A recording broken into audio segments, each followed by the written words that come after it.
नमस्कार मित्रांनो, आजच्या निफ्टी पोस्ट मार्केट ॲनालिसिस व्हिडिओमध्ये सगळ्यांचं स्वागत आहे.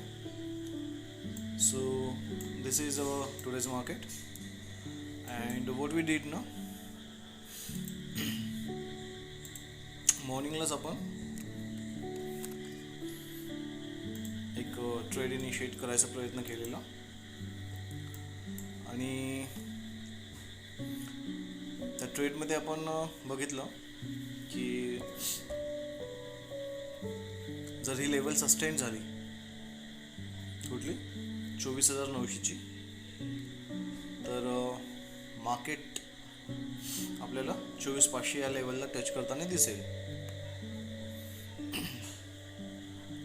आणि जर ही लेवल खालच्या साईडने सस्टेन होत असेल तर आपलं जे फर्स्ट आणि इमिजिएट टार्गेट होतं ते होतं 24,850 आणि त्यानंतर 24,800 या पद्धतीने.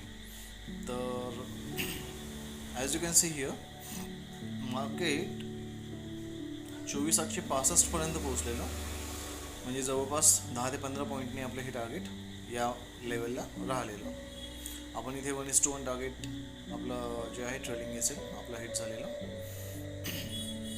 मार्केटला जायचं खालीच होतं, पण मार्केटने काय केलं, या लेवलमधून खाली आलेलं, इथून सगळ्यांना त्यांनी ट्रॅप केलं, एंगेज केलं आणि सगळ्यांचे एस एल जे आहेत right over here S L राहतात. सपोज जर कोणी इथून मार्केटमध्ये एंटर केलं असेल तर they would have put an S L over here. तर तो एस एल त्यांनी तिथे घ्यायचा प्रयत्न केला, सगळ्यांनाच मार्केटमधनं काढलं आणि विदिन अ सेकंड मोमेंटम बघा, या मोमेंटमला कॅप्चर करणं इम्पॉसिबल असतं. That is 90 degree moment.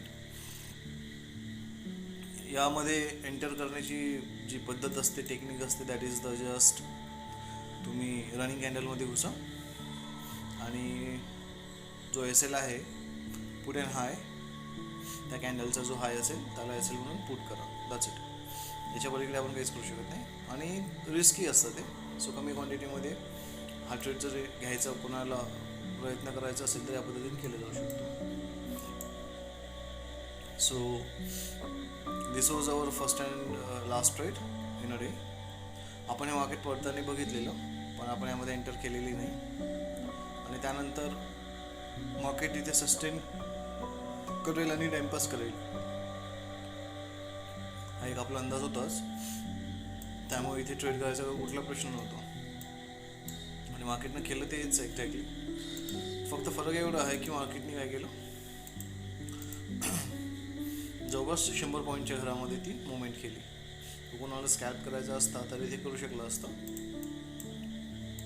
Otherwise नाही. So this was today. आता आपल्याला बघायचं आहे की उद्या मार्केट काय करू शकतं. आणि इथे जर आपण बघितलं तर मार्केटची जी ओपनिंग झालेली आहे ती झालेली 24,943ला, म्हणजे इथे. आणि तिथनं मार्केट इथे कंटिन्यू खाली आलेलं. एक तासामध्ये तुम्ही व्यवस्थित पाहू शकता. सुरुवातीचे 3 तास मार्केटने सेम लेवलला स्पेंड केलेत हाय आणि डे लो याला आपण मार्कअप करून ठेवणार आणि उद्या बघणार की मार्केट या लेवलच्या मदत ओपन होतं की या लेवलला तोडून मार्केट ओपन होतं. सो ह्या लेवल्स आहेत आपल्याकडे. समजा हा कालचाच सपोर्ट आहे, इथून मार्केटने सपोर्ट घेणं अपेक्षितच आहे आपल्याला, कारण सी या पद्धतीने. सो हा सपोर्ट लेवल राहणारच आहे आपल्याकडे. नवीन हाय बनलेला आहे आपल्याकडे, तर ती लेवल ही असेल, राईट. सो आजची तारीख किती आहे, 29. तर या लेवल्स आपल्याला बघायचे आहेत. या लेवल्समध्ये मार्केट राहू शकतो उद्याला. नवीन हाय झालेला आहे 25,000, मार्केटने टच केलेला आहे. 25 पैशांनी राहिलेला आहे 25,000चा आहे. सो ही एक लेवल असणार आहे आपल्याकडे. That will be a support level again. So उद्याला मार्केट कुठे ओपन होतं, कुठल्या लेवल्समध्ये मार्केट प्ले करतं हे पाहणं इम्पॉर्टंट आहे. कुठलाही ट्रेड घ्यायच्या आधी, इनिशिएट करायच्या आधी. So I hope you are getting. तर उद्या भेटू मार्केटमध्ये, लाईव्ह मार्केटमध्ये ऑफकोर्स. आणि ही ट्रेंड लाईन पण आपल्याकडे एक तयार होत आहे. या ट्रेंड लाईनला मार्केट काय करतं, रिस्पेक्ट करतं नाही करत हे बघणं इम्पॉर्टंट राहील आपल्याला, जर उद्याचं मार्केट बघायचं असेल तर. See you tomorrow. तोपर्यंत चॅनलला लाईक करा, शेअर करा, सबस्क्राईब करा. थँक्यू.